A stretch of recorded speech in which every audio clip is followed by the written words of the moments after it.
Vous êtes-vous déjà demandé ce qui se passe quand Hollywood parie gros et perd encore plus gros? Imaginez un monde où un seul échec peut écraser des carrières, ruiner des studios et transformer des stars légendaires en exilés d'Hollywood. Les années 1960 n'étaient pas seulement consacrées à la musique entraînante et à la mode débridée. Elles étaient une époque de risques cinématographiques et de désastres spectaculaires. Aujourd'hui, nous déterrons les tombes cinématographiques pour découvrir les 15 flops des années 1960 les plus sous-estimés. Des films qui ont échoué si durement que même leurs stars ont essayé de les oublier. Certains étaient trop audacieux pour leur époque, d'autres sabotés de l'intérieur. Quel film a détruit un studio? Lequel a été enterré par le scandale? Restez avec nous, vous ne croirez pas ces histoires en coulisses. Numéro 15. King Rat, 1965. King Rat n'est pas simplement un autre film sur la Seconde Guerre mondiale. Celui-ci est sombre, brutal et aussi éloigné d'une fantaisie guerrière patriotique que vous pouvez l'imaginer. Tiré. Basé sur le roman semi-autobiographique de James Clavell, l'histoire vous plonge dans le monde sordide et désespéré d'un camp de prisonniers de guerre japonais en Singapour. George Sego joue le caporal King, un prisonnier qui réussit à prospérer en magouillant, en arnaquant et sans jamais regarder en arrière. Il n'y a pas de héros ici, seulement des survivants, et cela n'a pas trop plu aux spectateurs du milieu des années 60, qui s'accrochaient encore à l'idée du soldat noble. Denholm Elliott, qui joue Larkin, a eu une expérience de prisonnier de guerre dans la vie réelle, ajoutant une authenticité sombre qui frappe fort. Le réalisateur Brian Forbes a failli craquer en tournant le film, et après 62 jours éprouvants, il a avoué qu'il pouvait à peine en parler sans s'étouffer. Les studios ne savaient pas comment vendre une histoire aussi dure, alors ils l'ont simplement commercialisé comme un film de guerre standard. Le résultat? Un échec au box-office. Dans certains pays, il a été carrément interdit pour sa représentation des officiers britanniques. Au fil du temps, cependant, King Rat a trouvé son public, des cinéphiles qui apprécient son honnêteté et sa description sans complaisance de ce que la guerre fait réellement aux gens. Pour le grand public en 1965, cependant, c'était simplement trop de réalité. Numéro 14. Major Dundee, 1965. Major Dundee, c'est ce qui arrive quand un réalisateur et un studio se font la guerre. Sam Peckinpah, tout droit sorti d'une série de westerns télévisés brutaux, a enfin eu sa chance avec un grand film de studio. Le plan, faire une épopée western de la guerre civile avec tout le sang, la sueur et la saleté que vous pouviez supporter. Au lieu de cela, il a ignoré toutes les échéances et ignoré toutes les contraintes budgétaires jusqu'à ce que les producteurs veuillent sa tête. La seule chose qui l'a sauvé était Charlton Heston, qui a renoncé à son salaire pour garder Peckinpah aux commandes. Mais même lui a fini par le menacer avec une épée, oui, une véritable épée, s'il ne se ressaisissait pas. Le chaos ne se limitait pas à l'arrière-plan. Le script était constamment réécrit, et toute la production était en proie à des explosions alcoolisées et des bagarres. Quand le studio en a finalement eu assez, ils ont retiré le film, l'ont taillé dans la salle de montage, et ont sorti une version que Peckinpah ne reconnaissait même pas. Les critiques et le public ont tous deux haussé les épaules, et le film échoué. Peckinpah a passé des années à qualifier Major Dundee de l'expérience la plus douloureuse de sa carrière. Ironiquement, des années plus tard, les fans ont commencé à reconstituer la version restaurée, coupée, et le film est désormais considéré comme un chef-d'œuvre fascinant, désordonné et incompris. Mais à l'époque, c'était juste une autre erreur coûteuse qui a failli mettre fin à la carrière de Peckinpah sur grand écran avant qu'elle ne commence. Numéro 13. Le train, 1964. Le train est un film de guerre où rien n'est simulé. Chaque accident, chaque explosion, chaque balle est véritable. Marché. L'histoire est simple. Burt Lancaster est un résistant français chargé d'empêcher les nazis de voler des œuvres d'art inestimables à bord d'un vrai train en mouvement, Train. Mais ce qui s'est passé en coulisses était plus fou que tout ce qui était dans le scénario. Lancaster s'est disputé avec le réalisateur original, Arthur Penn, et l'a licencié après seulement quelques jours, faisant appel à John Frankenheimer pour augmenter l'action. Ensuite, il a insisté pour réaliser toutes ces cascades, se blessant au genou et arrêtant la production pour semaines. Le budget du film a explosé. L'autorité ferroviaire française a dû littéralement faire sauter de vraies voies et toute l'équipe a vécu dans un état de chaos contrôlé.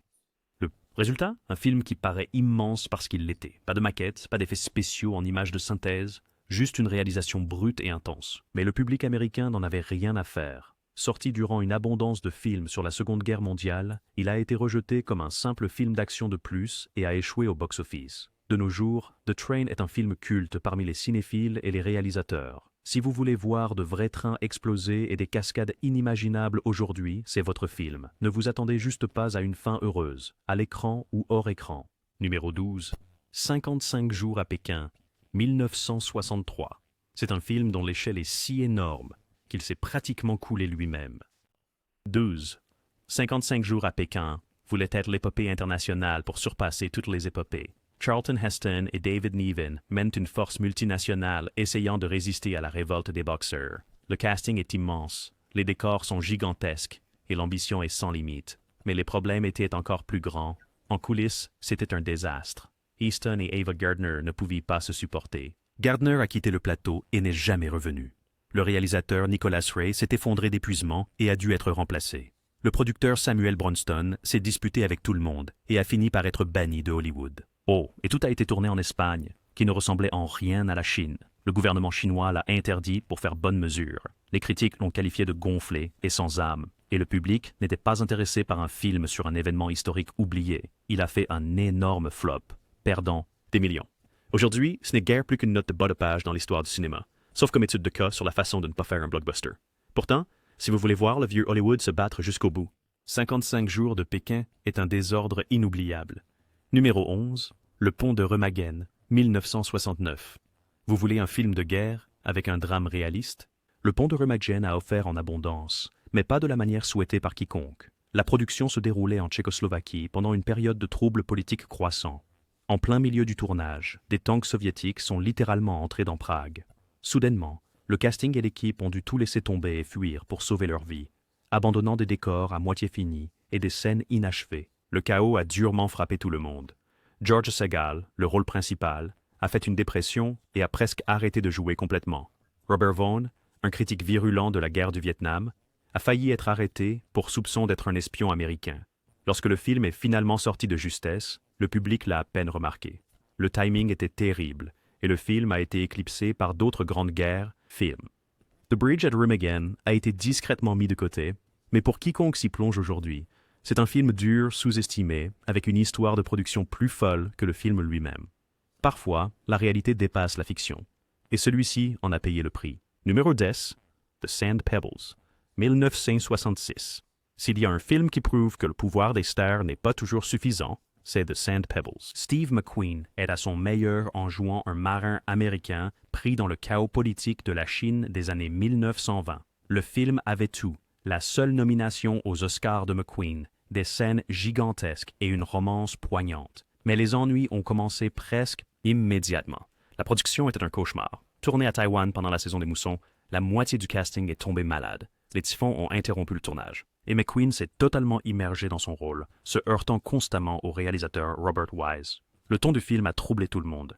Certains le voyaient comme pro-impérialiste, d'autres comme un film discrètement anti-guerre. Déclaration. Personne ne pouvait se mettre d'accord, et cette division a entaché sa réputation. Le film n'a pas eu le succès escompté aux États-Unis, et son budget conséquent en a fait une déception financière. Pourtant, The Sand Pebbles mérite d'être revisité pour la performance de McQueen et son regard honnête sur l'intervention américaine à l'étranger. Mais en 1966, le public n'était pas prêt pour cette conversation, et le film en a payé le prix.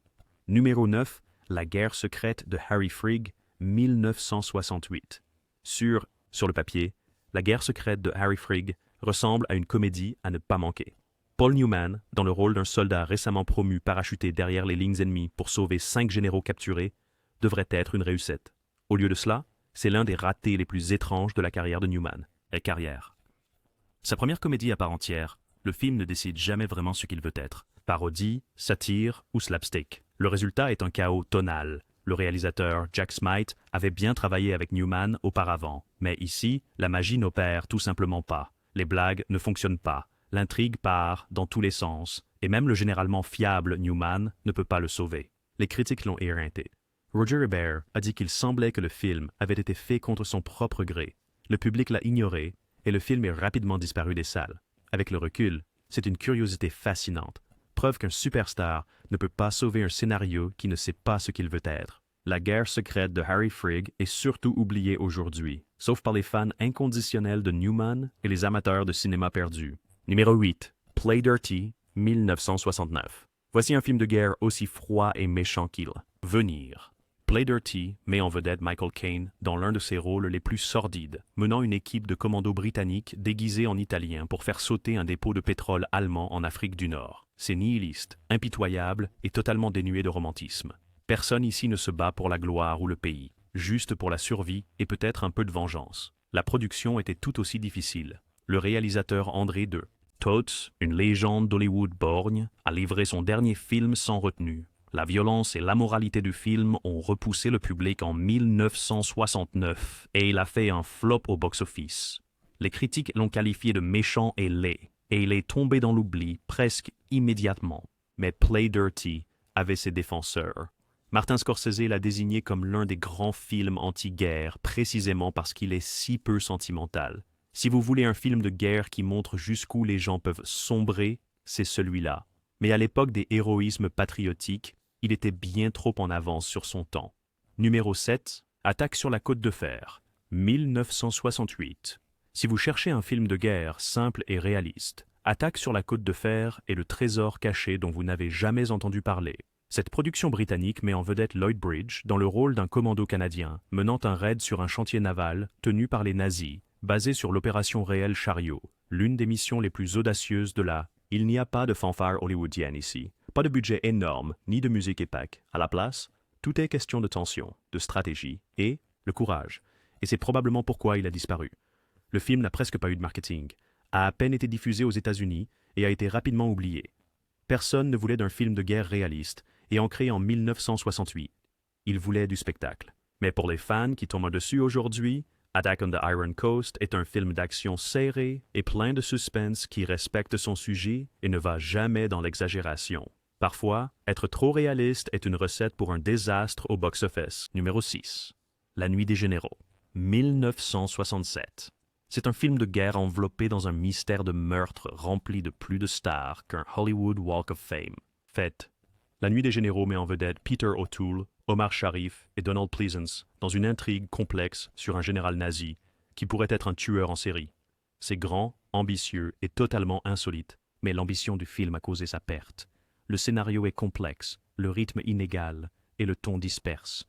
Les critiques étaient perplexes, le public n'est pas venu et le film a disparu dans la rotation télévisée de fin de soirée. Le studio a perdu des millions et le film est devenu un synonyme de surmenage et de manque d'affection. Et pourtant, il y a quelque chose d'hypnotique dans La Nuit des Généraux. La distribution est exceptionnelle, le décor est impressionnant, et le mystère central vous laisse en haleine. Si vous voulez voir ce qui se passe quand Hollywood essaie de mélanger les genres et échoue spectaculairement, c'est à voir absolument. Numéro 5. The Swimmer, 1968. Vous n'avez jamais vu quelque chose de semblable à The Swimmer. Burt Lancaster joue le rôle d'un homme de banlieue qui décide un jour de rentrer chez lui en neigeant à travers chaque piscine de son riche quartier. Ce qui commence comme une odyssée surréaliste devient un portrait troublant du rêve américain qui se défait. La production était un désastre, des réalisateurs virés, des reshoots à gogo et un ton oscillant entre le rêve et le cauchemar. En 1968, les spectateurs ne savaient pas quoi en penser. Les critiques étaient divisées, les recettes au box-office étaient désastreuses et le film a été rapidement enterré. Mais The Swimmer a refusé de mourir. Au fil des années, il est devenu un classique culte, apprécié pour sa bizarrerie et son impact émotionnel. Lancaster livre l'une de ses meilleures performances et l'atmosphère envoûtante du film vous hante. Dans les années 60, cependant, c'était juste un autre échec que personne ne comprenait. Numéro 4, Charlie, 1968. Avant Forrest Gump, il y avait Charlie, une adaptation déchirante du roman Des fleurs pour Algernon. Cliff Robertson joue un homme mentalement handicapé qui subit une procédure expérimentale pour devenir un génie, mais qui voit sa nouvelle vie lui échapper. Le film est brut, émotionnel et parfois difficile à regarder. La performance de Robertson lui a valu un Oscar, mais le film lui-même était difficile à vendre. Le sujet était sombre, la fin dévastatrice, et le public n'était tout simplement pas d'humeur pour ce genre de drame lourd. Le rythme et le style du film semblaient également décalés par rapport au goût de l'époque, ce qui a conduit à un échec au box-office. Aujourd'hui, Charlie est reconnu pour son récit audacieux et son message puissant. Mais en 1968, c'était un désastre au box-office qui a laissé son studio sous le choc et sa star enfermée dans des rôles tragiques. Numéro 3. Cléopâtre, 1963. Voici celui qui non seulement a échoué, mais a anéanti un studio. Cléopâtra a commencé comme une biographie modeste et est devenue un monstre de 44 millions, plus de 400 millions aujourd'hui avec l'inflation. Elizabeth Taylor, Richard Burton et Rex Harrison jouent dans une histoire d'intrigues anciennes qui est devenue célèbre pour ses désastres en coulisses. Taylor a failli mourir, des réalisateurs ont été licenciés, les décors ont été reconstruits plusieurs fois. Et l'affaire entre Taylor et Burton est devenue une sensation dans les tabloïds. Le film a mis des années à être terminé et a presque conduit la 20th Century Fox à la faillite. Les dirigeants du studio ont été licenciés, le terrain a été vendu et Cléopâtre est devenu un symbole de Hollywood. Excès. Malgré un bon démarrage, il était impossible de récupérer ses coûts et il a été considéré comme l'un des plus grands échecs de l'histoire, du moins sur le plan financier. Et pourtant, le spectacle du film, les costumes et le drame kitsch sont légendaires. C'est bien plus qu'une simple plaisanterie. Cléopâtre est une leçon de prudence, une capsule temporelle et le genre de désastre glorieux que seul Hollywood pourrait créer. Mais si vous vous demandez comment détruire un studio en une seule fois, voici le plan. Numéro 2. The Loved One, 1965. Hollywood aime se satiriser, mais parfois la blague tombe à plat. Le film The Loved One est basé sur le roman caustique d'Evelyn Waugh, visant l'industrie funéraire, Hollywood, et la culture américaine en général. Il regorge de talents, Jonathan Winters, Rod Steiger, John Gielgud. Mais son humour très noir a laissé le public froid. Le réalisateur Tony Richardson voulait repousser les limites. Mais le résultat fut un film trop bizarre et malveillant pour réussir auprès du grand public. Les critiques étaient perplexes, les censeurs s'irritaient, et le public restait à l'écart en masse. Le film a rapidement été mis de côté et n'a acquis un statut culte que des décennies plus tard. Mais si vous aimez votre comédie tordue, The Loved One est un joyau caché, un voyage acide à travers le côté sombre de Tinseltown. Cependant, en 1965, c'était trop tôt, et trop étrange pour le grand public. Numéro 1. Petulia, 1968. Pour clore la liste, Petulia. Le film éblouissant mais déprimant de Richard Lester sur l'amour et la désillusion dans le San Francisco des années 60. Julie Christie joue le rôle d'une femme au foyer agité qui s'en mêle avec le médecin solitaire, interprété par George C. Scott. Le montage est fou, les visuels sont psychédéliques et le scénario est brutalement honnête sur les relations brisées. Le film a été salué par les critiques pour son style audacieux et sa profondeur émotionnelle. Mais le grand public ne savait pas quoi en penser. Sorti à la fin d'une décennie turbulente, Petulia a été éclipsé par des films plus gros et plus brillants et a discrètement échoué. Il n'y avait pas de buzz pour les Oscars, pas de grande campagne marketing, juste un film en avance sur son temps, attendant que le monde le rattrape. Aujourd'hui, Petulia est reconnu comme un chef-d'œuvre perdu, influençant les réalisateurs qui aiment brouiller la ligne entre histoire et sensation. Mais en 1968, c'était un rappel que briller ne paie pas toujours les factures. Voilà les échecs les plus fous, étranges et désastreux des années 1960, chacun avec une histoire aussi dramatique que les films eux-mêmes. Parfois, l'échec à Hollywood mène à des classiques cultes. Et parfois c'est juste une leçon de survie. Lequel de ces joyaux sous-estimés mérite un retour? Faites-nous part de votre choix dans les commentaires ci-dessous. Si vous avez apprécié notre exploration cinématographique en profondeur, n'oubliez pas d'appuyer sur le bouton « J'aime », de partager cette vidéo avec vos amis cinéphiles et de vous abonner à notre chaîne pour découvrir d'autres histoires inédites des coffres cachés d'Hollywood. Merci de votre visionnage. Et souvenez-vous, dans le monde du cinéma, même un échec peut entrer dans l'histoire.